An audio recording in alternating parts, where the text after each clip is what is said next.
Financial GPS helps you answer those 4 critical financial questions as it pertains to, am I earning a high enough rate of return?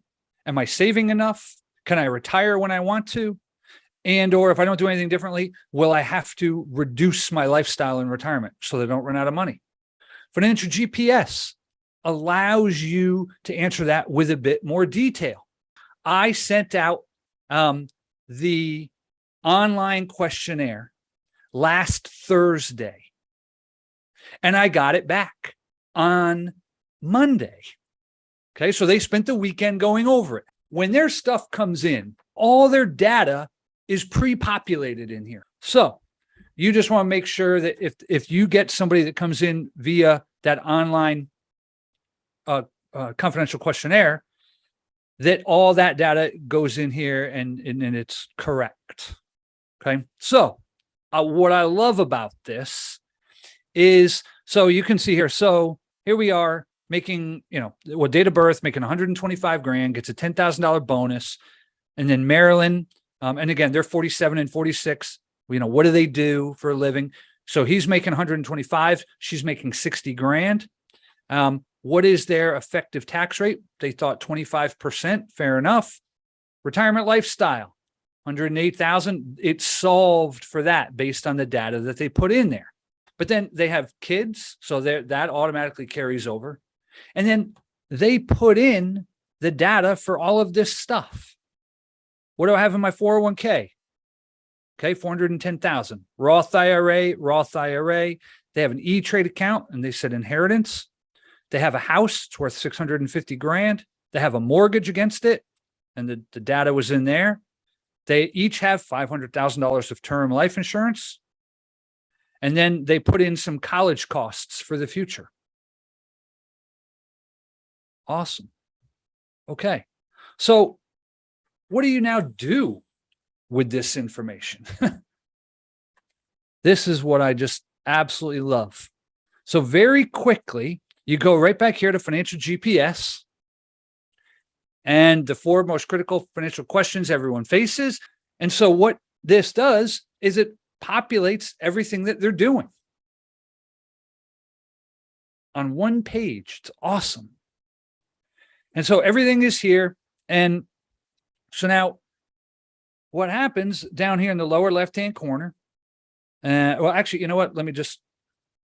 What you want to do with your prospects, and I just did this with them this morning. That's why I'm excited about this. Okay.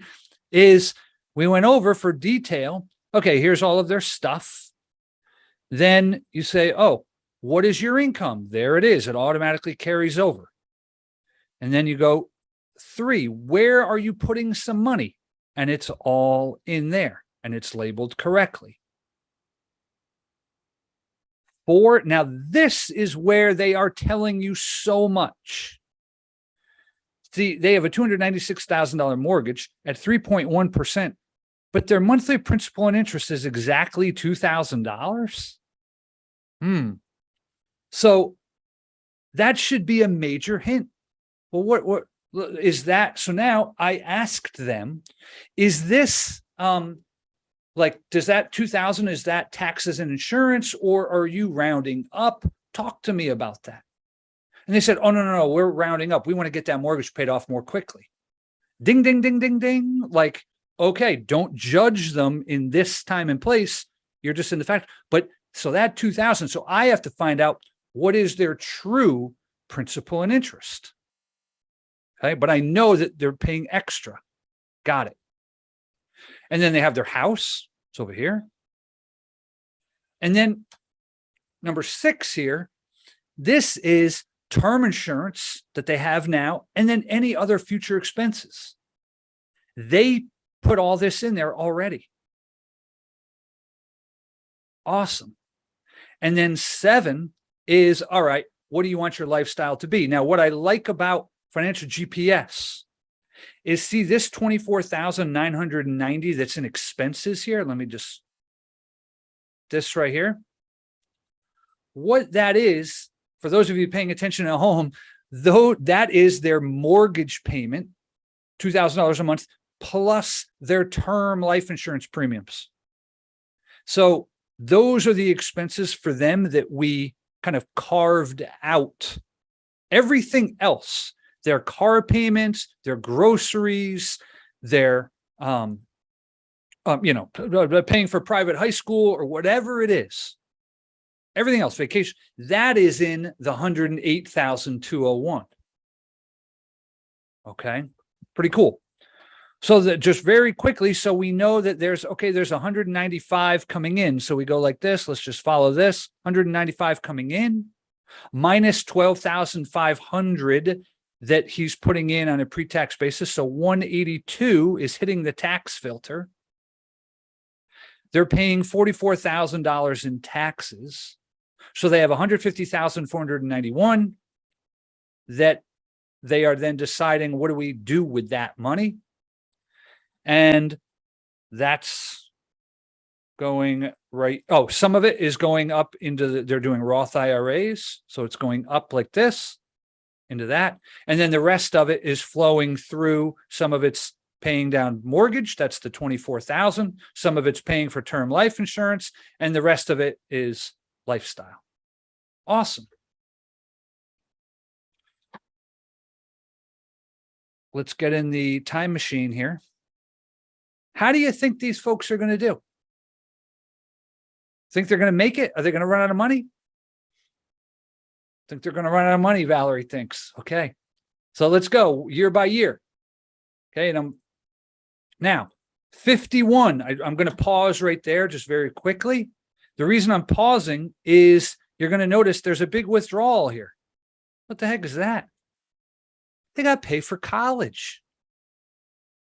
Their first their daughter is going to college 4 years from now. So that where are they going to get the money? They got to take it out of the tanks. They don't have enough to pay cash flow. That's a major capital expense. Agreed? College. It's so major. It's one of the 5 major wealth transfers. And then let's just keep an eye on that. And then, so that number's going up a little bit. And the reason it jumps up again is because they have 2 kids in school at the same time. And then, amazingly, all of a sudden, what happens at 53 and 54? You're going to notice this. What happened there? Their term insurance expires. Oh, how do you feel about that? Not great. Okay. And then 55 and then 56, and then they're done paying for college. Fantastic. Okay. They're still saving money. They got money, in the tanks. It's going up in value. And now they're continuing to spend. They're paying down their mortgage. I pause here at age 62. The reason I pause at age 62, you're going to notice this tank now has nothing in it. What is that? That was the mortgage. They paid it off by age 62. That's what they wanted to do.